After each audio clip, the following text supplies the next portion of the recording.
I created a Discord server about a year back, and since then I haven't updated my emotes, so that is what I'm going to be doing today. And as I go through that, I'm going to be telling you all how to make your own emotes if that's what you're interested in.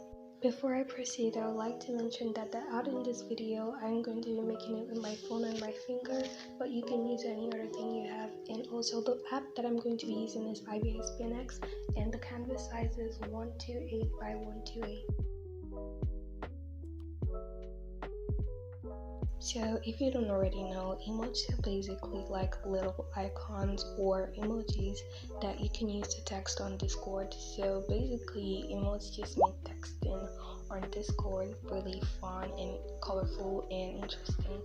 Yeah, it's a really nice aspect about Discord that I love, and if you have a server, that is something that you really need to actually kick started, or just to make it the whole thing more fun and to kind of brand your server and give it some kind of aesthetic. So you want to have your own emotes, and if that's what you're after, then I'm going to be showing you how I made mine and how you make yours. So before you make an emote, you need to know the expressions that you're going to be turning into an emote, and that brings us to the first step, coming up with an idea. This is a very important step and it can be really fun. So this is where you want to think about the expressions that you want to be turning into emotes, and to do this you could just use emojis as references, or you can reference Pinterest images, or you can even go all out and use references of other emotes from Discord servers, and it would just make the whole process a lot easier for you. But be sure not to go copy it outrightly. Try to add your own spin or your own taste to it. It would just make it feel more like your server and not just feel copied. It feel unique to you. The next step is sketching. I like to think that this is even more fun than the first step because I absolutely love sketching. It's just this process where you can just basically get your ideas down without having to worry about too much. You don't need to worry about the lines, just make it really fluid. As long as you can understand your lines and it's pretty legible and it makes enough sense and it's close to what you want it to be at the end, then that's fine. Your sketch doesn't have to be perfect. It just needs to be understandable by you, and if you're the one that is going to make the final emotes, I don't think you should really bother about how clean or how neat your sketch is, because if you understand it, then no one else needs to understand it, or if people just understand it, then it's a plus, but the only person who needs to understand your sketch is you. That brings us to the third step, which is Lineart. I don't know why, but all through the process of making these emotes, Lineart wasn't much of a problem for me because it was really easy to get done. So all you basically need to know is that your Lineart needs to be clean and understandable, but don't go all out and stress yourself about this. It's not that hard. Also, your Lineart needs to be really bold just so it's really visible from afar.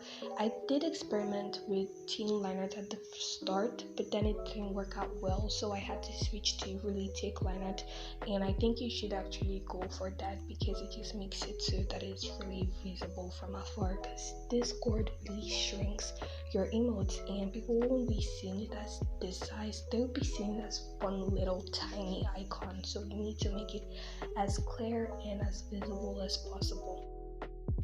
Okay, and the final step is coloring. So coloring is really easy and it's pretty straightforward, because since your emote is probably occupying most of your screen in your canvas, then coloring wouldn't be much of a problem because you're just trying to avoid very little areas, if that makes any sense. But basically my general tip for coloring is that you should make your colors bold and easy to see. Let it be easy to spot from afar, but don't just follow this advice and make your colors extremely vibrant. Try to make it visible and also draw the thin line between visible and cohesive. It needs to be cohesive and it needs to still be visible. So don't go pick vibrant colors that don't work together because I asked you to make it visible. It could be visible and it could make your eye hurt, or it could be visible and look pleasant to look at. So that is what you should be aiming for. Second tip, still on the coloring, is that you should be very minimalistic with your rendering. For my rendering, I just basically did some cell shading, and that was basically it. I did add some blush, and I also added an indication of lighting, but that was it for me because I didn't want to go all out and do so much rendering that people weren't even going to notice. Some of you might have a jelly art style or all those intricate fancy renderish art styles, but when you're making an emote, I don't think that is actually necessary because you're going to be stressing yourself rendering something, and then people don't even notice the difference between the rendered version and the unrendered version when it's at an emote, and you all are going to be crying when you spend 2 hours rendering a tiny emote and people can barely see any details. So you all work smart, not hard. Okay, you got your emails ready, yay! It's time to upload them to Discord and have fun texting with them on your Discord server. Speaking of which, I'll have my Discord server linked down below in case you want to go check it out.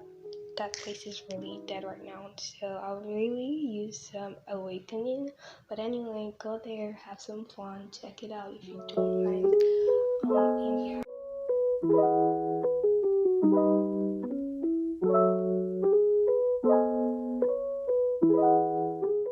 I'm sure you probably noticed that my voice sounds different in this video and I'm kind of whispering. That is because it's nighttime here and everyone's asleep, so I'm trying my best not to wake anybody up because I really want to get this voiceover done so I can get a video out by next week or so. So yeah, that is why my voice is this tiny.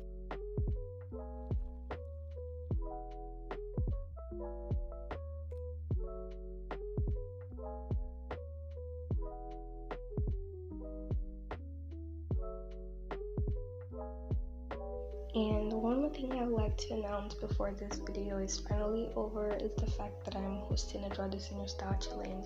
So basically you're just going to have to draw my character in your style. You can include a pet if you like, and if you don't, then don't bother. It doesn't matter, just make an illustration of my character. You can change her clothes, you can't change her hair, you can change the style it's packed in but still keep her dreads. Yeah, that's basically it. No AI art, and just check out the rules, which will be up on the screen, and the prizes would also be up on the screen. So the deadline is around 15th December. I guess that is enough time to make art for Draw This in Your Style. Anyway, do have fun and consider entering the Draw This in Your Style because I'm really scared no one would enter, but I do hope you guys enter and that you guys have fun.